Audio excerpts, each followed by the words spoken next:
एक भाभी ने अपने देवर को बोला नामर्द नपुंसक, और फिर दोस्तों देवर ने गुस्से में कर डाला कुछ ऐसा कांड कि अगर आप सुनोगे तो आपके पांव के नीचे से जमीन खिसक जाएगी। दोस्तों आखिर ऐसा क्या हुआ जो यह घटना घटी? इस घटना की पूरी सच्चाई जानने के लिए आप हमारे वीडियो को अंत तक जरूर देखिएगा। नमस्कार, मैं हूं सुदेश कुमार और तिरछी बात पलवल चैनल में आपका स्वागत है। दोस्तों यह घटना है वाराणसी के रहीमपुर गांव की। वाराणसी के रहीमपुर गांव में तौफीक नाम का एक व्यक्ति रहा करता था। तौफीक के घर में उसकी पत्नी रहा करती थी। पति पत्नी दोनों एक साथ रहा करते थे और साड़ियों की कटिंग का काम वो दोनों किया करते थे। उनका समय अच्छे से गुजर रहा था दोस्तों, लेकिन 20 साल उनकी शादी को गुजर गए थे। तौफीक को कोई औलाद नहीं हुई थी। दोस्तों समय गुजरता रहता धीरे धीरे, और तौफीक की एक भाभी होती है जो कि पड़ोस में होती है, जिसकी उम्र 45 साल होती है, और उस भाभी के 8 बच्चे होते हैं, 6 लड़के और 2 लड़कियां। दोस्तों वह भाभी उससे कई बार नपुंसक नामर्द कहा करती है अकेले में कि तुझे बच्चे कभी भी पैदा नहीं होंगे, तू नामर्द है, नपुंसक है। लेकिन जो तौफीक होता है वह खून के घूंट को पी जाया करता है, वह चुप रहा करता है। दोस्तों इसी तरह से एक दिन तौफीक अपने काम धंधे से थक हार कर अपने कमरे में आराम कर रहा था, और जैसे ही वह आराम कर रहा था तो उसकी भाभी के बच्चे जो 8 थे वह उसके दरवाजे पर आकर पटाखे चलाने लगते हैं। और जो तौफीक होता है वह बच्चों से कहता है कि बेटा पटाखे मत चलाओ, यहाँ पर मैं आराम कर रहा हूँ, दूर जाकर पटाखे चला लो। लेकिन बच्चे हैं जनाब, बच्चे कहाँ मानने वाले हैं। बच्चे फिर भी वहाँ पर शोरगुल करते रहते हैं, पटाखे चलाते रहते हैं। फिर तौफीक गुस्से में आकर उनको थोड़ा सा धमका देता है, वहाँ से भगा देता है। दोस्तों यह बात उसकी भाभी सुन लेती है जो कि पड़ोस में ही घर में रहा करती है, और वह जोर जोर से गाली देने लगती है। और जैसे ही वह गाली देती है तो आस पड़ोस के लोग भी इकट्ठा हो जाते हैं वहाँ पर, और आस पड़ोस के लोग जब इकट्ठा हो जाते हैं तो अपने देवर तौफीक से कहती है कि तुम क्या जानो बच्चों का प्यार, तुम्हें तो बच्चे हुए ही नहीं और ना ही जिंदगी भर होंगे। तू नामर्द है, नपुंसक है, चूड़ियां पहन ले हाथ में, तुम्हें क्या पता बच्चों की अहमियत क्या होती है। दोस्तों बस ये बात सुनकर तौफीक गुस्से से लाल हो जाता है और वह भी अपनी भाभी से उल्टी सीधी बकवास करने लगता है। वहाँ पर खड़े हुए पड़ोस के जो लोग होते हैं उन दोनों के बीच में बीच बचाव करवा देते हैं और फिर तौफीक को उसके घर भेज देते हैं। भाभी अपने घर चली जाती है। दोस्तों उसके बाद जब तौफीक अपने घर चला जाता है तो लड़ाई तो शांत हो गई थी, लेकिन उसके दिल में जो आग जल उठी थी बदले की, वह शांत नहीं हुई थी।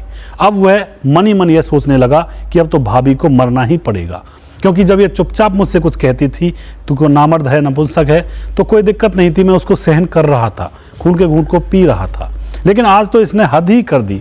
पूरे मोहल्ले के सामने, बहुत सारे लोगों के सामने आज इसने मेरी बेइज्जती कर दी है, तो अब भाभी को मरना ही पड़ेगा। दोस्तों वह अलमारी के अंदर से एक तलवार नुमा एक हथियार निकालता है जिससे साड़ियाँ काटते हैं, जो कि बहुत ही नुकीला होता है। उसको अपने पास रख लेता है और भाभी के घर की तरफ निगाह करने लगता है और इंतजार करने लगता है कि भाभी के घर में से कब और बाकी के लोग निकलेंगे और कब भाभी अपने घर पर अकेली होगी और कब मैं जाकर भाभी को मौत की नींद सुलाऊंगा। दोस्तों कुछ देर इंतजार करने के बाद, 1-2 घंटे इंतजार करने के बाद उसकी भाभी के घर में से सारे लोग इधर उधर चले जाते हैं और घर में भाभी उसको अकेली नजर पड़ जाती है।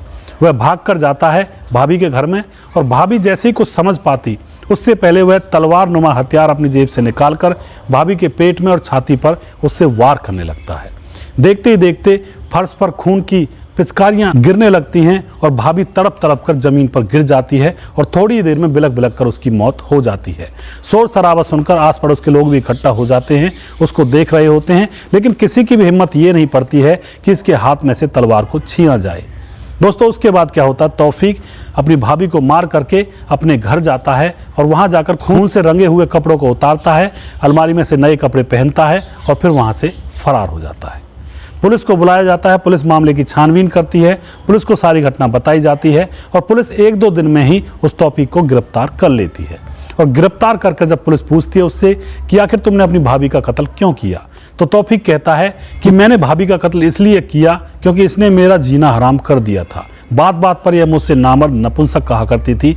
मुझे कोई औलाद नहीं हुई तो यह भगवान की, परमात्मा की, अल्लाह की मेहरबानी है, लेकिन यह मुझे बात बात पर नामर्द नपुंसक कहा करती थी। और कल तो इसने हद ही कर दी थी। जब ये अकेला कहती थी मुझसे कुछ तो मैं सहन कर लिया करता था, लेकिन कल तो इसने बहुत सारे लोगों के बीच में मुझसे नामर्द और नपुंसक कहा और मैं यह बात नहीं झेल पाया, इसलिए मैंने इसको रास्ते से ही हटा दिया। तो दोस्तों आप क्या कहना चाहोगे ऐसी घटना के बारे में? क्या भाभी सही थी उसकी या फिर तौफीक सही था? आपको कौन सही लगता है, कौन गलत लगता है, आप कमेंट बॉक्स में अपनी राय जरूर दे सकते हैं। दोस्तों, ऐसी ही घटनाओं के वीडियोज में बनाकर लेकर आता हूं तिरछी बात पलवल चैनल पर, और हमारा एक दूसरा चैनल भी है जिसका नाम सिर्फ और सिर्फ तिरछी बात है। उस पर भी जाएं, वहां पर भी ऐसी घटनाओं के वीडियोज होते हैं और दोनों ही चैनलों पर अलग अलग घटनाओं के वीडियोज होते हैं। तो दोस्तों, हमें सपोर्ट करें, हमारे चैनलों को सब्सक्राइब करें, फॉलो करें।